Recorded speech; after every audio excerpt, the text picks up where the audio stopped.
أرسله بالهدى ودين الحق ليظهره على الدين كله ولو كره المشركون. اللهم صل على سيدنا محمد وعلى آل سيدنا محمد. سبحانك لا علم لنا إلا ما علمتنا إنك أنت العليم الحكيم. ولا حول ولا قوة إلا بالله العلي العظيم. ولا حول ولا قوة إلا بالله العلي العظيم. ولا حول ولا قوة إلا بالله العلي العظيم. تفضل المسلمين مسلمين رحمة الله. Dan dahulu dengan sama-sama kita panjatkan syukur kita kepada Allah. Dengan ingin dan mempunyai sekalian daripada Allah dikumpulkan kita pada Allah ini. Mudah-mudahan selama kita berada di kondisi yang pada Allah ini, kita dirahmati oleh Allah, kita diberkati oleh Allah, dan kita dikabulkan oleh Allah Subhanahu wa Ta'ala. Sebelum kita memulai perbincangan kita pada malam ini dan kemudian kita membahas yaitu beberapa memberikan saran dan pembahasannya adalah hukum 13 pada sesuatu kita baca kita untuk ditanya kepada Nabi Sallallahu Alaihi Wasallam kita kasih hanya keluarga Nabi Sallallahu Alaihi Wasallam para sahabat para tabi'in para ulama para ulama dan seterusnya dari komunitas selama sekitar baik kepada Allah. Hari keluarga kita, orang kita, sahabat kita, muslimin dan muslimat dan seluruh umat Muhammad Sallallahu Alaihi Wasallam syahidina dan Al-Fatihah. Ta'awuzubillah minasyaitonir rajim. Bismillahirrahmanirrahim. Alhamdulillahi rabbil alamin. Arrahmanir rahim. Maliki yaumiddin. Iyyaka na'budu wa iyyaka nasta'in. Ihdinas siratal mustaqim. صراط الذين أنعمت عليهم غير المغضوب عليهم ولا الضالين. Baik, teman-teman kepada Allah, kita sambung sudah berbahasa dari perbincangan kita daripada kita mengenai dalam bab salat, yaitu rukun 13. Kita sampai pada pembahasan hukum mengulang-ulang takbir ihram. Jadi tuan-tuan, mungkin kadang-kadang berlaku kepada kita, sebab berlaku dua-duanya. Yang mana mengulang-ulang takbir ihram, mungkin kadang-kadang kita rasakan takbir yang pertama kita ada was-was, kita rasa belum masuk kita, kita rasa belum sempurna niat kita, maka kita pun asli lagi Allah. Kadang-kadang kita mengulang takbir ihram untuk masa ini. Kadang-kadang kita mengulang takbir ihram untuk kadang-kadang hampir 3 kali. Kadang-kadang berlaku 2-4 kali. Tapi kalau tak berlaku, alhamdulillah. Tapi mustahil dalam hidup kita tak berlaku 15 kali. Mungkin pernah berlaku dalam hidup kita. Sebab itu ada pembahasan Allah. Sebab itu ada pembahasan pada ulama-ulama. Dan Imam Syafi'i mencerahkan di dalam kitab mengenai hukum mengulang-ulang takbir ihram, supaya kita memahami perkara yang berkaitan dengan salat, perkara yang berkaitan dengan salat. Pada salat dua-duanya, salat itu sah, ada salat itu wajib. Jadi menjadi kayu ukur salat Allah itu al-qiyam. Kalau seseorang bertakbir ihram, ini masyarakat disebut. Kalau seseorang bertakbir ihram beberapa kali takbir dengan setiap takbir diniatkan memulai salat, maka dia masuk dan keluar salat orang. Apa dia? Kalau kita takbir ihram yang pertama Allahu Akbar, masa masuk. Ulang lagi. Allahu Akbar. Masa tak sempat hilang. Ulang lagi. Allahu Akbar. Masuk. Maknanya takbir yang berulang kali. Kalau seorang bertakbir ihram beberapa kali takbir dengan setiap takbir diniatkan memulai salat, maknanya setiap kali takbir itu dengan niat dia mulai salat. Takbir pertama Allahu Akbar, masa tak sempurna takbir lagi. takbir lagi itu dengan yang nak mula-mula. Itu maksudnya. Yang ketiga pun dia niatkan itulah yang pertama. Kalau takbir sampai yang keempat pun itulah yang pertama. Itu maksudnya. Ya, itu saja itu yang pertama. Berarti dia masuk ke dalam solat itu berulang kali. Nampak? Kalau takbir itu 1, 2, 3 ada itu, kalau itu yang pertama berarti dia masuk dalam solat itu berulang kali. Hukum yang ada hukum situ. Solat yang batal kerana sesiapa yang takbir memulakan solat kemudian dia berniat lagi memulakan solat maka solat batal. Solat batal kalau dia tidak berniat, solat yang batal. Solat yang batal kalau dia tidak berniat antara dua takbir untuk keluar solat atau memulakan solat. Jadi untuk tidak membatalkan solatnya. Kadang-kadang berlaku secara tidak sengaja. Ataupun berlaku secara kita tidak sengaja. Jadi kalau berlaku kepada kita, takbir yang pertama Allahu Akbar, rasa belum sempurna niat kita, maka sekiranya kita nak ulang takbir yang kedua, maka kena lintaskan di hati membatalkan takbir yang pertama. Bukan berniat untuk mengulangkan takbir, tapi membatalkan takbir yang pertama. Di antara itu yang berniat membatalkan takbir yang pertama. Maka dia kata salatnya batal kalau dia tidak berniat antara dua takbir. Antara dua takbir berarti takbir yang pertama dan takbir yang kedua. Di celah-celah kemudian adanya. Ini apa? Niat untuk keluar daripada solat.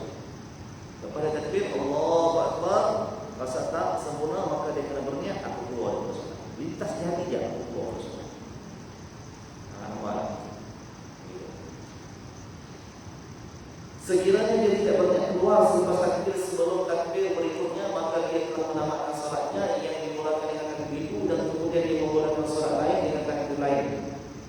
Sekiranya dia berniat keluar selepas takbir sebelum takbir berikutnya, maksudnya kalau berlakunya dalam hati. Takbir yang pertama tadi dia rasa tak sempurna, kemudian dia lintaskan di hati dia keluar daripada salat maksudnya. Maka dia telah menamatkan salat yang dimulakan dengan takbir yang pertama tadi.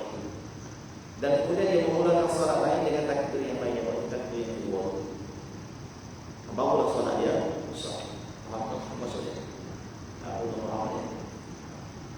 Ini secara kesimpulannya berarti di antara dua takbir tadi ini perbahasan takbirul ihram. Ini perbahasan takbirul ihram. Sebab takbirul ihram termasuk rukun solat.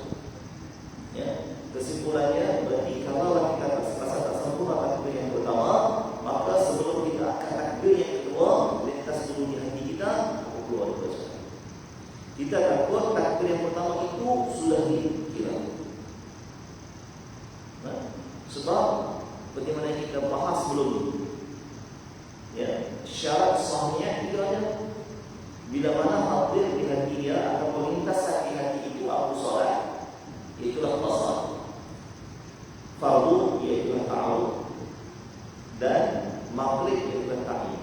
Sudah memadai. Aku salat fardu maghrib sudah memadai. Kenapa? Di situ. Kadang-kadang mungkin dia tak tahu syarat sahnya itu, jadi dia berulang menyadar. Baik, kemudian berbahasa seterusnya, sekiranya dia tidak berniat apa-apa pada takbir yang berulang kali selain daripada takbir ihram. Ini takbir selain daripada takbir ihram yang pertama, maka sah salatnya kalau takbir adalah sedikit. Yang perkara yang berkaitan dengan takbir intifal. Takbir di dalam salat ini dua. Satu takbir yang wajib, yang kedua takbir yang sunat. Faham ya? Yang wajib adalah takbiratul ihram. Yang sunat adalah takbir intifal. Takbir intifal iaitu takbir yang mana perpindahan daripada rukun ke rukun. Intifal, berpindah daripada rukun ke rukun. Selepas rukun Fatihah, kita berpindah ke rukun pokok, maka di situ ada takbir intifal. Takbir intifal di sini ialah takbir yang sunat. Sebab dalam sembahyang ini ada tiga. Satu disebut rukun, yang kedua disebut sunat awal, dan yang ketiga disebut sunat ayat.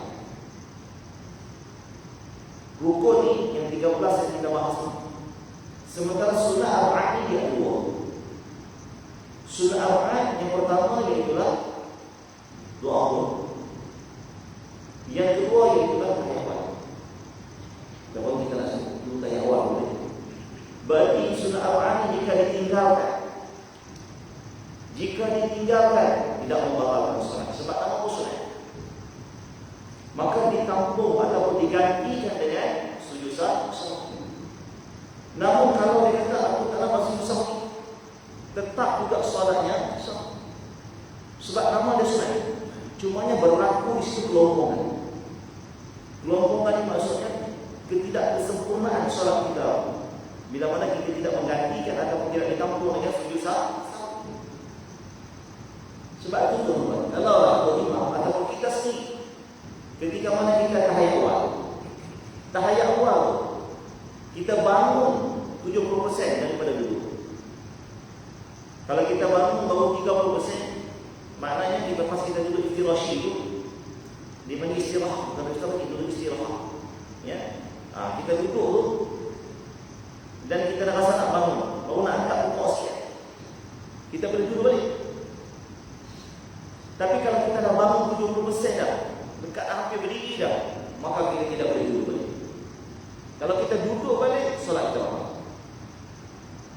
Ya, solat kita batal. Berbeza dengan rukun. Kalau rukun, kita solat fardu maghrib, dah cukup dah 3 rakaat. Datang waswas kepada kita pun bangun. Kemudian dan bila mana kita bangun tadi itu, datang keyakinan kepada kita dah cukup 3 sebenarnya. Ataupun bila tengok kita, bila kata apa? Subhanallah. Ataupun jemaah tengok kita, subhanallah, kita dah berdiri tegak ni. Dan kena ingat makmum yang duduk di belakang, kalau imam disilap menambah rakaat, makmum dia ikut. Makmum dia ikut sebab imam salah. Biar dia bangun solat-solat. Biar dia bangun solat-solat. Ya, kita di belakang ni kata apa? Subhanallah. Tak cukup untuk bilang, tambah lagi orang. Subhanallah. Pokok dah tu imam kita ni dia sound tahu sikit. Kena kuatkan sikit. Soal lagi subhanallah. Baru dia dengar. Lepas tu dia turun. Wajib dia turun. Sebab apa? Kerana Rasulullah sama-sama naik. Dia ada ijtihad dia. Tapi kalau kita jadi imam, di belakang kita 10 orang, maka kita kena ikut yang ramai. Kalau kita sama-sama naik, nampak? Kalau kita sama-sama solat, kalau yang belakang tu kita subhanallah dan kita yakin aku masih belum cukup lagi rakaat dan kita meneruskan rakaat tersebut, tak perlu berbalang. Dia pegang dengan ijtihad dia, kita pegang dengan ijtihad kita. Dia rasa dia belum cukup dan kawan tu dia rasa dah cukup, tak payah peganglah, tak pegang. Tapi kalau ramai tak boleh. Itu imam kena ikut makmum. Jadi kalau dia dah bangun sempurna, dia boleh turun balik. Marah. Dia turun balik. Lepas dia turun balik, maka dia kena buat sujud sahwi. Bila buat sujud sahwi, makmum kena ikut. Ya. Dia suka makmum kena ikut lah. Nama pun makmum. Kepala turun, ekor pun turun juga lah. Nama pun macam itulah kan. Jangan pula imam sujud sahwi tu makmum dulu cakap hidup. Batal solat. Sebab apa? Imam masih lagi imam. Jadi maknanya di sini berbeza antara menambah rukun dengan sunat amal. Yang tadi dia nak tambah diri kan, betul tak? Padahal dah cukup. Bila mana dah cukup, bila mana ditegur oleh bila mana diucap oleh subhanallah oleh makmum, dia kena turun. Walaupun dia dah berdiri. Tapi kalau sunat amal tadi, tahiyat awal tadi, kalau dia dah naik 70%, maka dia tak boleh turun. Kalau dia turun, batal. Maupun sunat. Tapi selepas tu di tahiyat akhir, lepas dia baca tahiyat akhir, dia kena sujud sahwi. Maknanya kalau sunat arba'ah ni pun sahwi, kena sujud sahwi juga. Sebab apa? Sebab berlaku kecacatan. Ya, itu kita kena. Dan begitu juga dengan doa kunut sama. Kalau kunut, kalau tu imam tu turun terus, kalau dia turun dah 70% dah turun dah ke bawah, makmum tak payah lagi nak kata subhanallah. Memang tak imam tak bangun. Kalau makmum bangun juga, kalau imam bangun juga, batal solat. Nah, sebab dia hampir dah nak apa? Hampir dah nak sujud. Jadi makmum jangan kata subhanallah, tak payahlah. Ikut je lah. Nama sunat. Jadi untuk menampung dalam mazhab Syafi'i dia kena sujud sahwi. Kalau imam sujud sahwi pun tidak menjadi masalah. Cuma yang berlaku kelompongan saja. Dari sudut sah dan batal, solatnya sah. Itu saya kata tadi, solatnya sah. Nampak tak? Sekarang ni dalam solat itu aja sama ada sah ataupun batal. Jadi bila mana sah tadi, teruskan. Bila mana batal, barulah di situ ada perbahasan yang banyak. Mana ini kita boleh. Baik. Itu apa namanya perbezaan antara sunat af'al dan juga rukun sunat. Jadi takbir intiqalat tadi adalah takbir yang perpindahan daripada rukun Fatihah nak pergi ke rukun rukuk. Nak pergi ke rukun rukuk. Daripada rukun rukuk dan kepada i'tidal. Daripada i'tidal nak turun ke rukun sujud. Semuanya semua subhanallah. Allahu Akbar. Apa hikmahnya semua Allah Akbar? Kalau ikut pandangan ulama tasawuf, ya kadang-kadang mungkin kita tak pasang sebab dia jadi amalan kita. Jadi tak mungkin kalau kita tak cuba nak hadirkan dalam hati kita.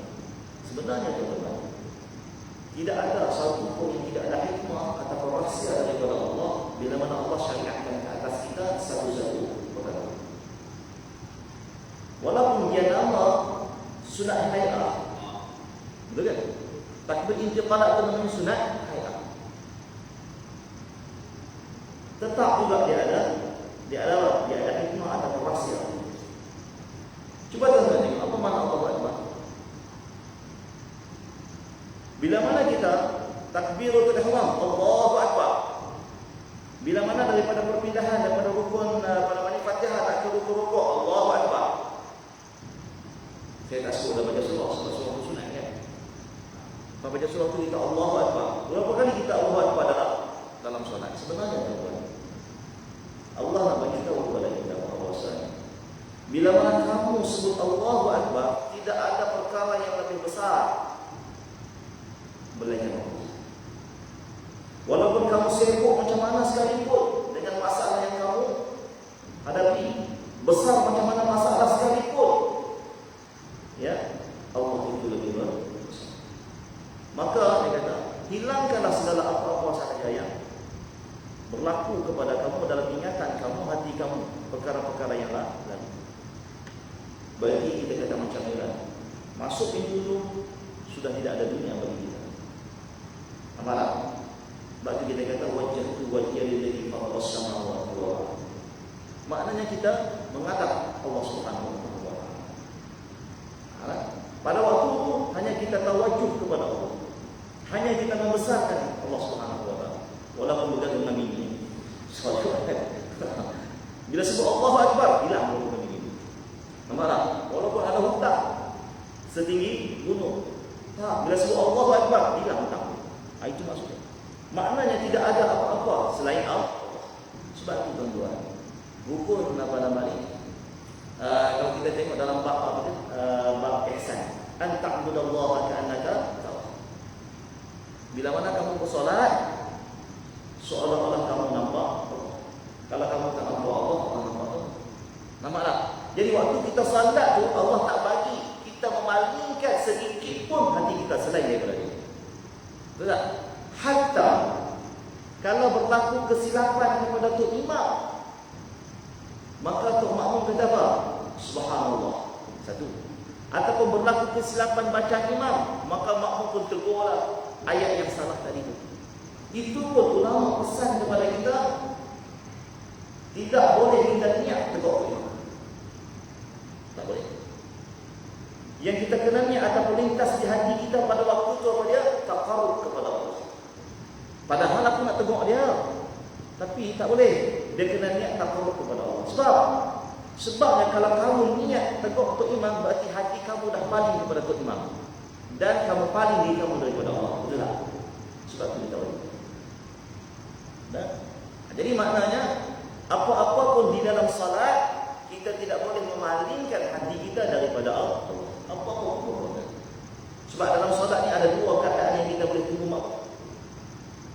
Satu, ketika mana kita rukuk. Bagi makmum yang masbuk, bila imam menyedari makmum tu baru datang, jadi imam tu boleh tunggu atau rukuk lama sikit. Tapi tidak boleh niat tunggu makmum tu. Dia kena niat taqarrub. Jadi bila imam tu rukuk, makmum tu datang rukuk juga, berarti makmum tu akan dapat orang. Itu satu keadaan. Keadaan yang kedua, ketika mana tahiyat akhir. Bila mana imam tu menyedari ada makmum tu baru nak masuk solat, maka imam tu sunat panjangkan tahiyat akhir. Sebab bagi ruang kepada makmum yang baru datang tadi untuk dapat pahala jawab. Maka itu juga dikira sebagai suruh. Jadi maka dia kena niat taqarrub juga, bukan niat tunggu makmum tadi. Jadi dalam solat tak ada langsung, ya, ataupun tidak boleh langsung kita mematikan hati kita daripada Allah. Gitu baik. Jadi takbir intiqalah di sini ialah Allahu Akbar setiap kali perpindahan rukuk. Sebab Allah ulang banyak kali. Ya, ulang banyak kali kan. Nak rukuk sebut Allahu Akbar. Kemudian nak sujud Allahu Akbar. Kemudian nak bangun Allahu Akbar. Berarti membesarkan Allah setiap kali. Setiap kali. Gitu kan? Baik. Kemudian tanda rahmat Allah Subhanahu wa taala. Seterusnya, wajib mempelajari sebutan lafaz Allahu Akbar. Jadi kalau bagi mu'alaf ataupun orang yang jauh daripada seruan Islam, ataupun orang yang baru mengenali Islam, maka wajib bagi dia mempelajari sebutan Allahu Akbar, walaupun dia terpaksa musafir. Kalau dia solat, walaupun terpaksa musafir, maka takbiratul ihram dia dengan sebutan Allahu Akbar. Bila disebut walaupun terpaksa musafir, berarti ada keberatan agama di situ. Tidak boleh sebut selain daripada kalimah ataupun takbiratul ihram Allahu Akbar. Kemudian seterusnya, orang yang tidak mampu menyebut Allahu Akbar kerana bisu. Ini kalau orang bisu, ustaz dia begitu je kan? Begitu je kan? Okey, apa kata ulama? Apa kata Imam Asy-Syafi'i dalam kitab Al-Mu'min?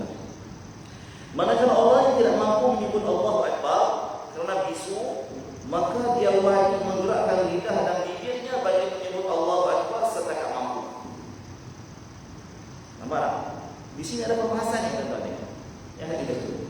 Imam An-Nawawi berkata dalam kitab Al-Majmu' bahawa hukum wajib menggerakkan lidah dan bibir bagi orang yang bisu ini terpakai dalam menyebut tasyahud, salam dan zikir-zikir lain dalam salat. Ibnu Rifah berkata sekiranya orang bisu tidak mampu menggerakkan lidah dan bibir, maka dia perlu berniat menyebutnya dalam hati seperti orang sakit. Ulama bahas akan situ. Baik, apa yang kita boleh bahas di sini? Ini yang dikatakan rukun qauli. Takbiratul ihram termasuk rukun qauli. Kalau orang bisu disyariatkan ke atas diri dia untuk menggerakkan lidah. Ini orang bisu diwajibkan ke atas diri dia menggerakkan lidah. Kalau lidah pun tidak boleh bergerak, maka akan gerak hatinya. Bagaimana dengan orang yang boleh bercakap? Kalau orang yang boleh bercakap, boleh menutur, dan dia tidak menuturkan kalimah Allahu Akbar, maka salatnya batal. Sebab nama itu rukun qauli. Bila sebut rukun, perkara yang tidak boleh kita tinggalkan. Ya, jadi dia kena angkat takbir Allahu Akbar dan sebut bersikeras Allahu Akbar. Ya, sekadar dia boleh dengar sebutan dia. Allahu Akbar.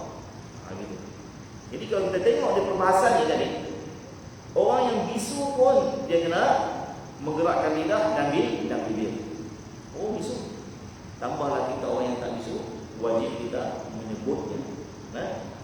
Menyebut kasa-kasa hujah, menggerakkan lidah. Jadi saya tambah sikit lagi, mestilah meletakkan makhraj huruf, iaitu pada kalimah Allah dan kalimah akbar. Makhraj huruf. Sebab apa? Mesti meletakkan makhraj huruf, sebabnya kita mesti memberi hak kepada takbirul ihram. Betul ini? Takbirul ihram ini mesti kita beri hak kepada dia. Sebab di akhirat besok dia akan tanya lagi, masa kau solat dulu, apa kau tak sebut aku betul? Kau boleh sebut. Lainlah kalau kau tak boleh sebut. Allahu Akbar, dia sebut Allah Akbar, tak apa? Tak ada masalah, sebab dia boleh setakat itu je. Tapi kalau kita boleh sebut Allahu Akbar, menebarkan Allah, maka wajib menebarkan Allah. Jangan kita main-main Allah Akbar. Gitu, batal solat. Sebab apa? Sebab kita tidak memberi hak kepada huruf. Sebab huruf itu akan menuntut hak dia di akhirat. Jadi itu kita kena ingat. Bila kita belajar ni, kita akan rasa lebih waspada dalam kita menyebut kalimah, ya, ataupun menyebut takbiratul ihram. Baik. Bab yang seterusnya. Ini dalam bab sunat, Pak. Ini yang orang perlu ni. Ya. Sunat mengangkat tangan ketika takbiratul ihram. Sebab tu benda-benda yang sunat itu buat apa yang kita nak mengambil. Kadar angkat dia macam mana, tinggi mana, kan? Semuanya kita jadikan apa nama ni perbahasan dalam kitab mengenai muhtam ni sebagai panduan kita. Ya, supaya kita tak boleh mohon. Supaya kita tak katakan bahawa aku yang betul, kau salah. Nama bila kita belajar, kita jadikan dia sebagai ukuran. Ya, kita meletakkan diri kita dengan ilmu, bukan meletakkan diri kita dengan nafsu. Kalau itu tengok, ya, barulah kita tak perhatikan, ya, kadar mana dia angkat. Sebab apa? Ini benda sunat je. Walaupun benda sunat, sekiranya bertepatan dengan sunnah, maka diberikan dia ganjaran. Pada itu, sunat mengangkat tangan ketika takbiratul ihram. Dia beritahu kepada kita sunat angkat tangan ketika mana takbiratul ihram. Sunat apa? Angkat tangan. Kalau kata tak angkat boleh tak? Itu pula pembahasan yang mesti pula. Kalau tak angkat pun tak ada masalah juga. Cumanya hang tak dapat pahala sunat je. Contoh kan, kita kata contoh lah. Dia masuk-masuk Allahu Akbar, terus gitu je. Faham kan? Dia masuk-masuk solat Allahu Akbar, terus gitu je. Ataupun dia ni masbuk, masuk-masuk Allahu Akbar, terus rukuk. Boleh tak? Boleh. Sebab angkat tangan ni benda sunat. Tambah-tambahlah orang masbuk. Tambah-tambahlah orang masbuk lagi bahaya. Takut-takut takbiratul ihram tu jadi takbir intiqalat. Tak puas ada kalau begitu. Contoh, dia masbuk nak kejar tu imam tengah rukuk.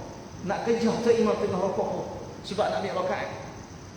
Dia pun usolli fardhu al-maghribi 3 raka'atin adaan makmuman lillahi ta'ala. Allahu Akbar. Turun je. Yang tu nak kata takbiratul ihram ke takbir intiqalat tu?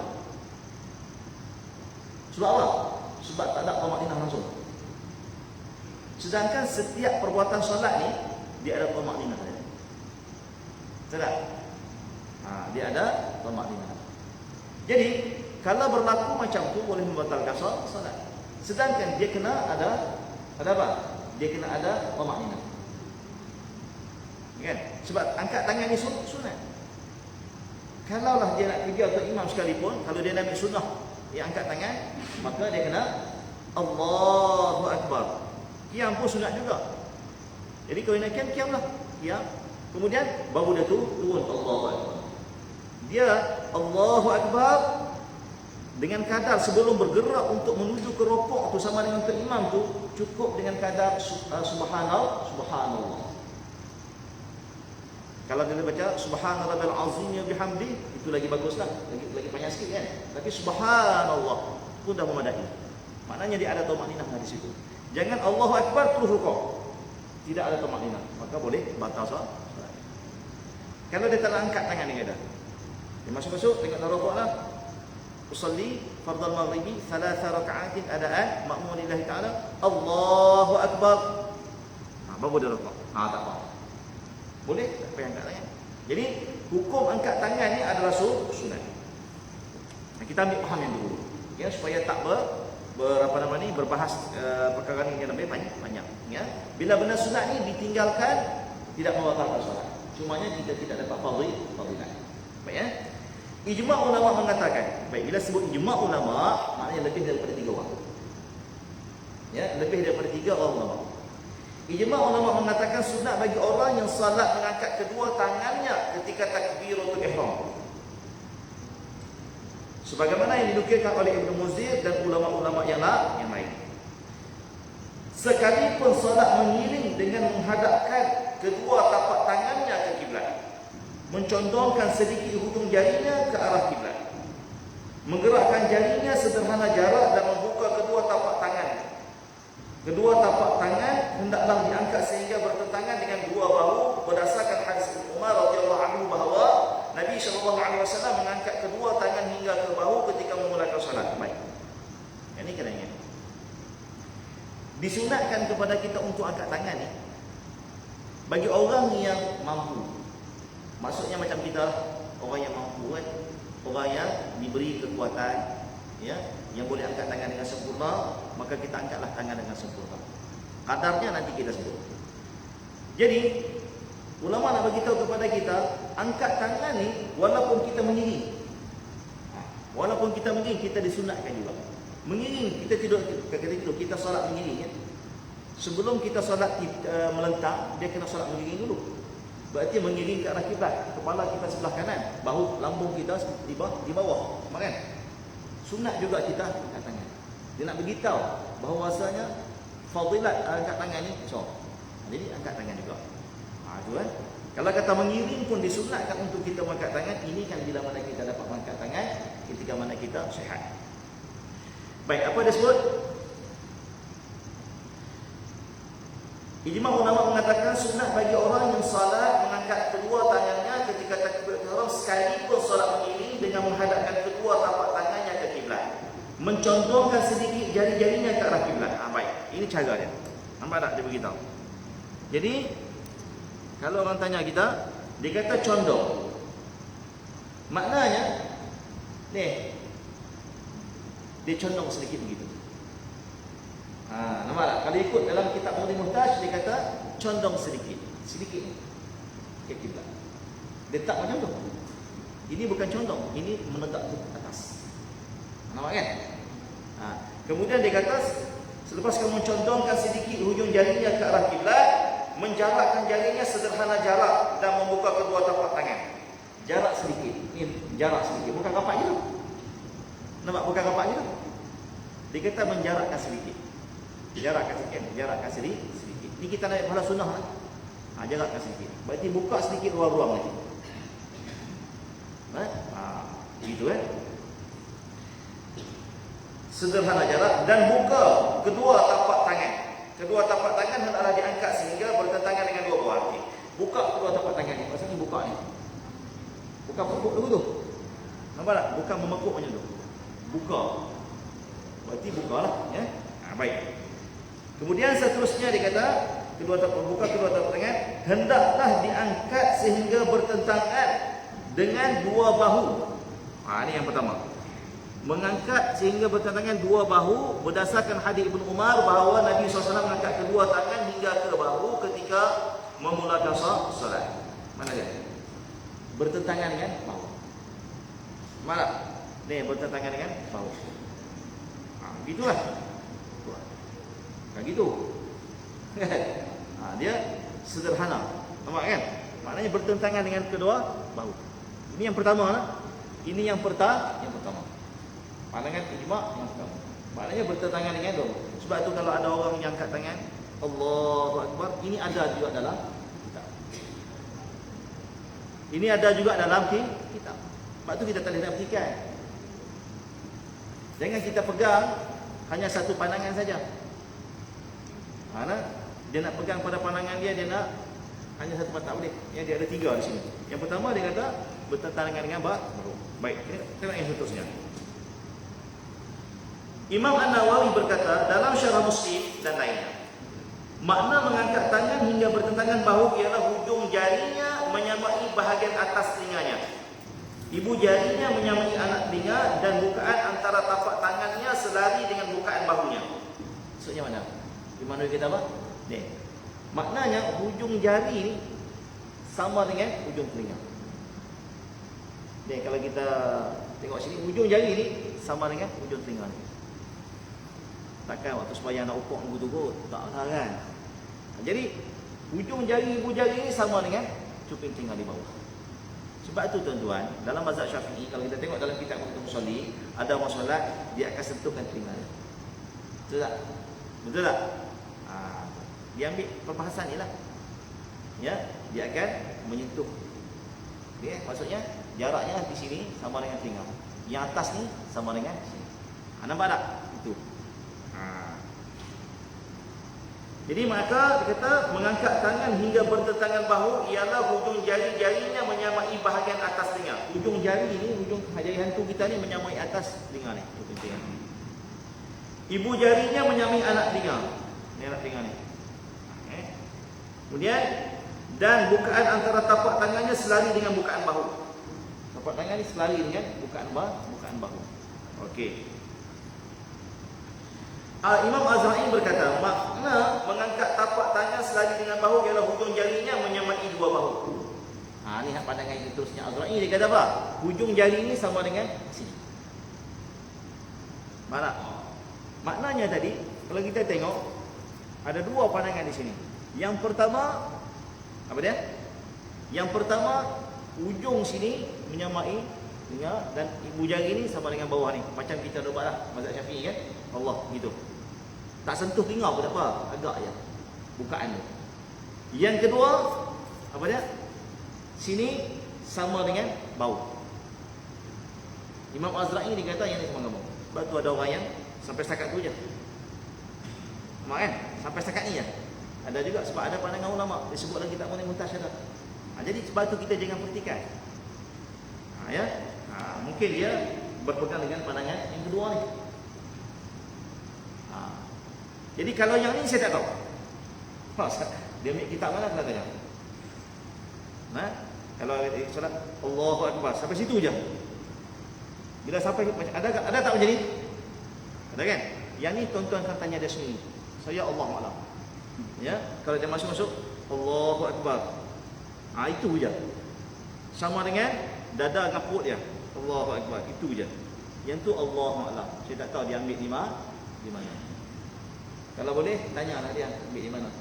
Kalau dia tanya kita pula, yang angkat sampai sini ni, hak ni sama dengan bahu ataupun yang ni sama dengan hujung telinga, ambil mana pula? Apa, silakan buka dalam kitab Muqaddimah Muhtasyadah. Apa yang disebut oleh Imam Azra'i dan juga Imam An-Nawawi. Berarti kita ada sandaran. Ya, maka kita buat perkara tersebut berdasarkan ilmiah. Bukan ikut-ikutan.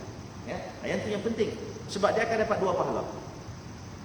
Ya, yang pertama pahala kita beramal. Dan yang kedua pahala kita mengetahui ataupun kita termasuk dalam golongan orang yang berilmu. Ya. Baik. Itu satu. Kemudian kalau terlebih angkat. Kan? Berbahasa ulama juga. Sekiranya seorang itu tidak dapat mengangkat kedua tapak tangan kecuali melebihi had yang telah ditetapkan atau kurang daripada itu, maka dia melakukan sekadar yang terupaya.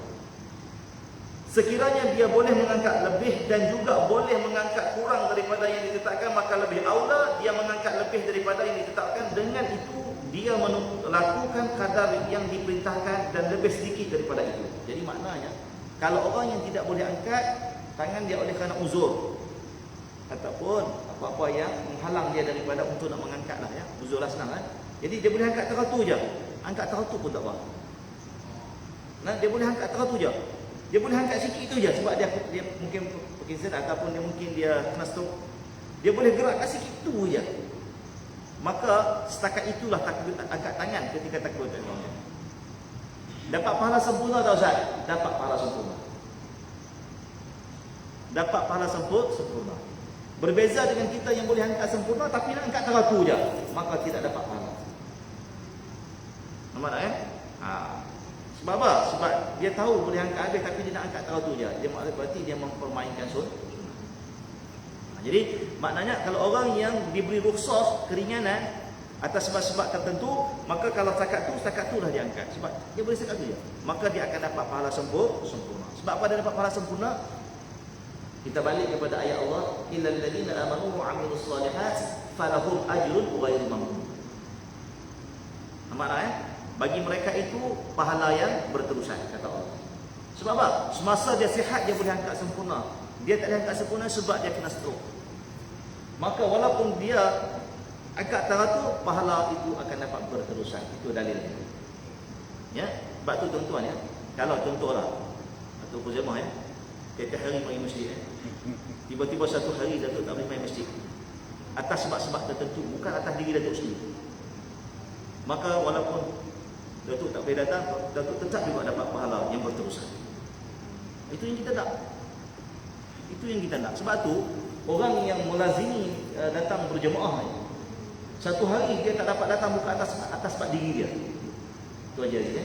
Bukan atas sebab diri dia. Tapi atas sebab sakit tu datangnya daripada Allah, maka Allah bagi pahala kepada dia berterusan. Baik. Maknanya kasih sayang Allah itu kepada kita ataupun hamba dia yang soleh.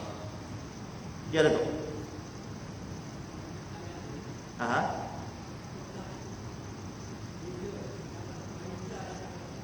Ada beza. Kalau wanita dia kepit sikitlah. Nama perempuan kan. Lelaki dia buka sikit kan. Kalau kata perempuan pun macam tu juga, tak nak beza tu lah. Lelaki dengan perempuan kan. Tapi dia punya ni sama aja. Kalau perempuan pun dia rapat lah. Dia rapat sikit ya. Kalau perempuan pun dia sama juga, yang ni pun sama juga. Kalau teratur pun teratur lah. Jangan gitu tu. Sebab gitu tu tak ada. Saya tak tahu kami kat mana. Allahualam. Nak kata ada apa tak boleh juga, tak tahu. Tapi kita ambil yang ada perbahasan kita. Ya, kalau perempuan akan sampai situ lah. Kan? Apa ya? Baik. Jadi dia kata kepada kita di sini, yang tadi ni, terlebih angkat tangan tadi ni, kalaulah dia mampu angkat tangan terani dengan terani. Dua, kan? Dia kata saya hanya mampu angkat terani dan terani. Bawah dia terani, atas dia terani. Maka dia kata afdalnya angkat yang di atas. Bukan yang di bawah. Itu perbahasan dia. Kemudian seterusnya, kalau hanya boleh mengangkat satu tangan je, dia tak sahih. Boleh angkat satu tangan je. Kalau seorang itu tidak mampu mengangkat salah satu tangannya, maka dia mengangkat tangan yang satu lagi. Orang yang dua tapak tangannya terputus, maka dia mengangkat lengannya. Kalau tak ada, dia angkat lengannya. Sudah memadai dah. Tangan tak ada kan. Jadi nak ambil sunnah tu tadi, maka angkatlah lengan dia. Itu pun sudah dikira sempurna. Dapat pahala macam dengan orang yang sempurna juga. Sebab bukan atas kehendak dia. Itu maknanya Allah ni dia sayang kat kita. Waktu sunat angkat tangan, menurut pendapatnya asah, masa mengangkat tangan ketika takbir ihram ialah mengangkatnya serentak dengan mula-mula lafaz takbir sebagai ittiba seperti mana yang dinyatakan dalam hadis riwayat Bukhari dan Muslim. Sama ada lafaz takbir tamat ketika meletakkan tangan atau tidak. Di dalam kitab At-Tahqiq, kitab Majmu' dan Syarah Wasit An-Nawawi menyatakan sunat mengangkat tangan dan lafaz tamat serentak. Apa dia tu? Maknanya tu, waktu mana kita angkat tangan? Waktu mana tuan-tuan? Dia ada waktu yang pertama ni, dia kata mula-mula kita nak sebut kalimah Allah tu. Alif tu, A tu, hak ni pun naik. Dia sebut Allah, A tu yang ni bergerak dah. Allahu Akbar. Dan bar tu dia turun di sini. Itu yang pertama. A mula kita naik. Nampak kan? Lepas tu bar dan kita turun di sini. Tu. Bagaimana? Menurut pendapat yang asal, sunat mengangkat tangannya ketika takbir ihram. Ketika takbir ialah mengangkat serentak dengan mula-mula lafaz takbir. Bila mula ni berarti mula dengan huruf alif lah pada kalimah Allah tu kan. Serentak dengan mula-mula lafaz takbir sebagai ittiba. Ittiba ni maksudnya ittiba sunnah. Dia nak ikut sunnah Nabi SAW. Seperti yang dinyatakan di dalam hadis riwayat Bukhari, Muslim, sama ada lafaz takbir tamat ketika meletakkan tangan ataupun tidak.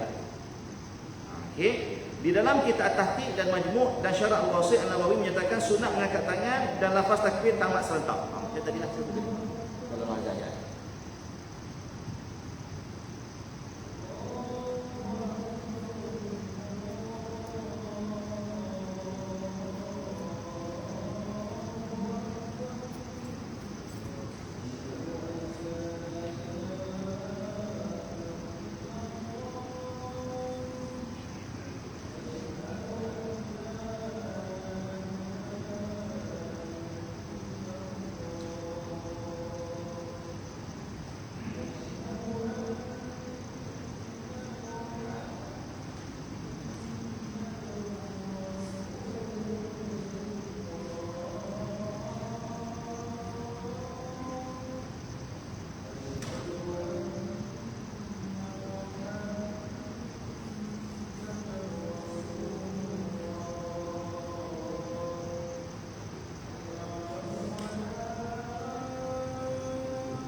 Baik, kita sambung 2 minit lagi, sikit je. Tak payah berikan pendapat.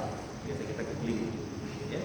Baik, pendapat yang pertama tadi, bila mana kita lafaz Allahu Akbar, berarti mula-mula lafaz A tu, maka mula tu dah kita angkat sampai ke atas, kemudian bar tu tangan kita pun di sini.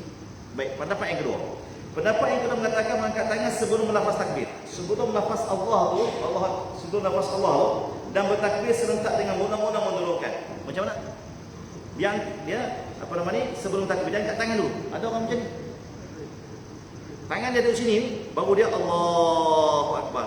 Nampak? Ini golongan yang kedua. Ya. Kemudian seterusnya, ada pendapat mengatakan mengangkat tangan tanpa takbir, kemudian dia bertakbir ketika tangannya ke atas. Ada pendapat mengatakan mengangkat tangan tanpa takbir. Dia angkat tangan tak takbir pun. Kemudian dia bertakbir ketika tangannya terangkat ke atas. Inilah. Masa tangan terangkat ke atas ni baru dia mula Allahu Akbar. Gitu. Itu maksud dia. Apabila sudah tamat takbir, maka dia menurunkan tangannya tanpa melafazkan takbir mengiringinya. Lepas dia takbir di atas Allahu Akbar, tangan dia turun. Itu maksud dia. Ya. Baik, sekiranya dia tidak mengangkat tangan sehingga telah mula melafazkan takbir, maka dia boleh mengangkatnya ketika dia tengah melafazkan takbir. Dia tidak boleh mengangkat tangan setelah selesai takbir kerana waktu sunat angkat tangan telah meluput. Terus meletakkan tangan di bawah dadanya setelah mengangkatnya adalah lebih aula daripada meluruskan ke bawah kemudian mengangkatnya semula ke bawah dada. Jadi maknanya tuan-tuan, kalaulah kita dah habis takbir dah, tak payah angkatlah. Kan? Contohlah Allahu Akbar, tak perlu dah diangkat. Itu maksud dia. Jadi tuan-tuan yang dirahmati Allah Subhanahu wa taala, cukup sekadar tu pertemuan kita pada malam ni, dan insya-Allah kita sambung semula perbahasan kita berkaitan dengan rukun sembahyang ni pada rukun yang seterusnya nanti ya, iaitu rukun ketiga, iaitu rukun berdiri. Berdiri betul ya. Jadi syarat-syarat berdiri kita kena tahulah ya, tidak mampu berdiri tegak dan sebagainya, dan begitu juga tidak mampu berdiri, cara duduk yang afdal ya, cara duduk iftirashi yang afdal, dan juga mampu duduk ik'ah, duduk yang macam mana, itu dibahas oleh para ulama juga ya. Insyaallah sekadar itu dulu aku qouli hadza. Wassalamualaikum warahmatullahi wabarakatuh. Bismillahirrahmanirrahim. Alhamdulillahirabbil alamin wassalatu wassalamu ala asyrofil anbiya'i wal mursalin wa ala alihi wa ashabihi ajma'in. Allahumma iftah 'alaina fi tutul 'arifina bi hikmatika wa sha'alina min khadamatika wa zakina minasina wa 'allimna ma jahilna ya dzal jalali wal ikram. Alhamdulillahirabbil alamin.